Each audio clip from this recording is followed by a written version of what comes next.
It's still planning to IPO and has filed confidential papers and expects to go public before the end of the year.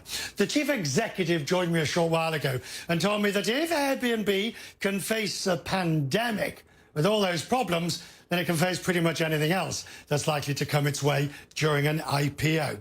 For Airbnb, a turbulent 12 months. For example, in March, the pandemic hit hard. The travel industry, of which we forget it's very much part of, was upended with a wave of cancellations and problems and details. In May, the continued cash burn led to 25% of the company being laid off.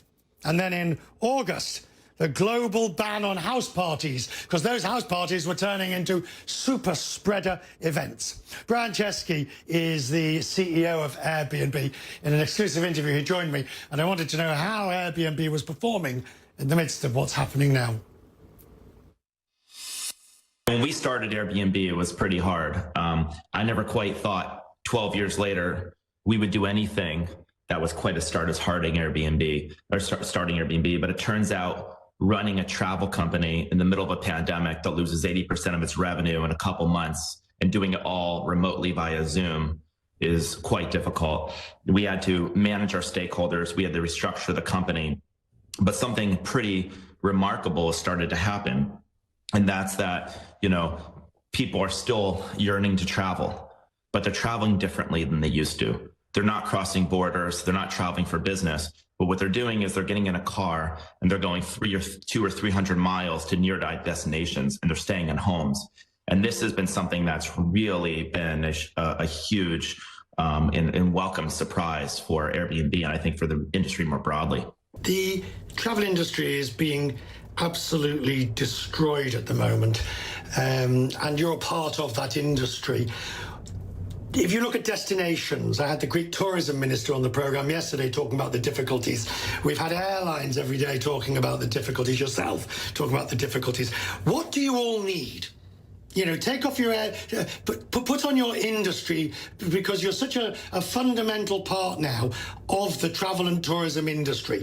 What sort of industry-wide mechanisms are now needed to help promote and keep growth going? Well, it really depends on where you are. Let me just say a couple things.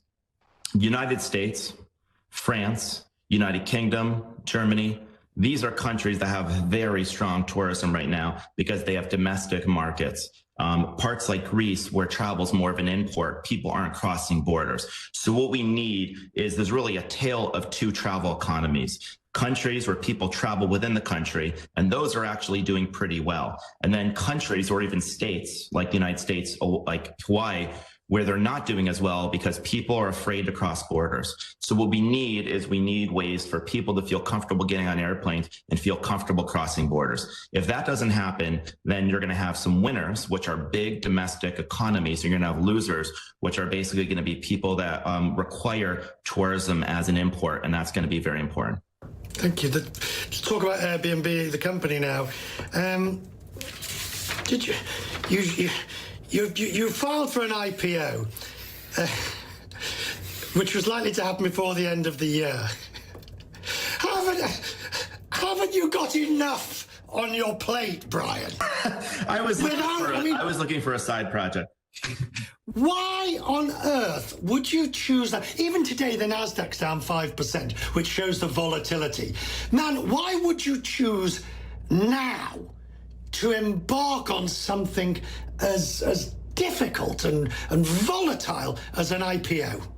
Well, there's only so much I can say because, we're in a quiet period. But I can tell you this. When we started this year, we were planning on going public. Then the pandemic hit, and it seemed inconceivable that this company would go public. But what I will say is that the business is so much more resilient than I think any of us even gave ourselves credit for. So we filed. We're going to be ready. We're not committing what that timeline looks like, but when the market's ready for us, we will be ready. Did you give Bill Ackerman's SPAC idea more than 5 minutes of thought? I unfortunately, again, being in a quiet period, can't talk much about these conversations. No, but you can tell me about, are you ready for the volatility? Absolutely. The tech volatility that comes with being on the market. I mean, listen, I'm not sure that anything about being a public company CEO or being public will be as crazy as running a travel company that requires cross-border travel in a pandemic and managing all that via Zoom. So will it be hard to be a public company? Of course. Will it be like what we've done the last 6 months? I doubt it will be. And that's the advice that I've gotten from many public company CEOs who've gone through this and been a public company. They said, we are living through the greatest crisis of our lifetime. And if you can manage through that, I think you can manage through a lot. The competition is strong as well. The competition is growing. How difficult is it to come up with new ideas to stay one step ahead of... You invented this. And now everybody wants to eat your lunch, breakfast, dinner, and petit fours. Yeah. Well, I like all those meals. I think when you create a category, people are gonna want to be a part of that category. And listen, if you would have told me 10 years ago that big companies want to eat our lunch, no one wanted to even sit with us for lunch 10 years ago. Okay, they said this idea was totally crazy. So the fact that someone wants to sit at my lunch table and try to eat our lunch, well, at least they're sitting with the table. That's a lot further than I ever thought I would be 10 years ago or 12 years ago when we were starting this company in our apartment. I mean, listen, Richard, this is also a company that Airbnb is a noun and a verb in pop culture. And I bet you people watching just ask themselves, do they know somebody staying in Airbnb right now? They probably do. And they might be using it for a use case that didn't even exist 3 or 4 months ago.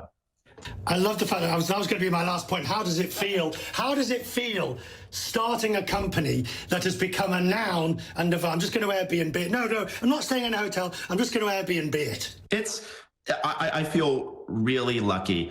When I remember telling somebody about Airbnb the first weekend we started it, this person looks at me and he said, Brian, I said, yes.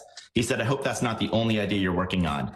So I am used to, and we are used to people thinking that this is kind of a crazy idea. But you know what? It's a crazy idea that worked because it turns out that strangers living together is not so crazy after all. If you create a system of trust to make people feel comfortable, it turns out that people do want to live around the world.